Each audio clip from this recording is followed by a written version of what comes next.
Following on from the first question regarding riba, is it permissible for a Muslim to put his savings in an interest or riba-bearing account or bank for safety purposes if he or she pays the interest that he earns out in charity?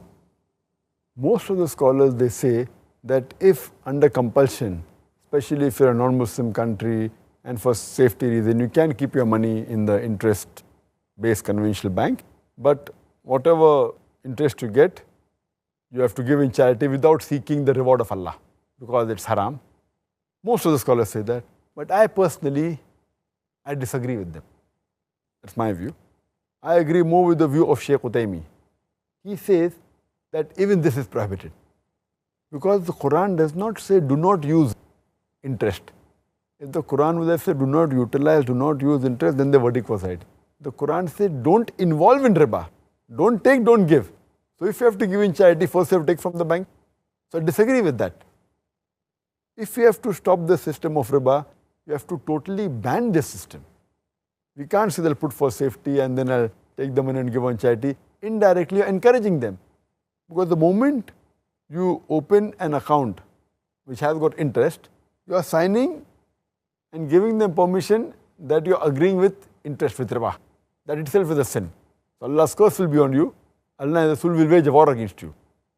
Because I ask this question and I say to these people who say that you can put in the bank and give in charity, that suppose I deal in drugs, in cocaine, in brown sugar, and suppose I invest $1 million.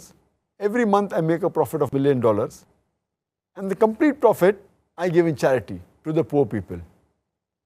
When I asked, is it allowed? They said, no, it's haram. I said, why? Because dealing in drugs, cocaine, brown sugar is haram. So when dealing in drugs, cocaine, brown sugar is haram, riba is a bigger haram.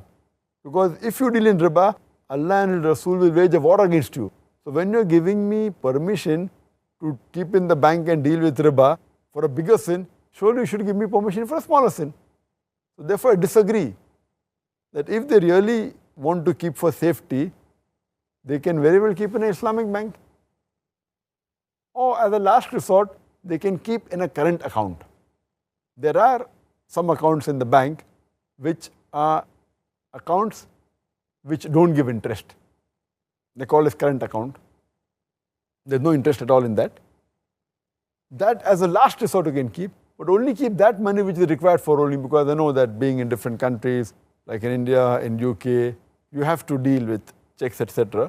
So if you're a businessman, keep only that much amount which is required for rolling. Otherwise you can invest it in property, in real estate, in stocks, whatever it is. And the least if you want for security, you can take a locker and keep hard cash in the bank. I know it's foolish, but yet it is better than involving in riba. At least you'll be safe from Allah and His Rasul.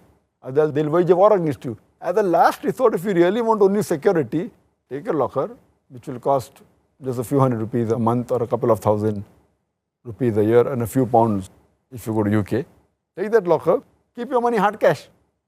Declare to the government, no problem, but keep hard cash if you really want security. But taking riba and even giving in charity because they're encouraging the system of riba, I consider that to be haram. Okay, I mean, in the UK, alhamdulillah, we do have a few banks now coming up, by the way. So may Allah subhanahu wa ta'ala help us to encourage those organizations to do non-interest bearing. Pray to Allah subhanahu wa ta'ala, may these organizations be on the straight path. Ameen. And see to it that they're truly interest-free. Inshallah, inshallah.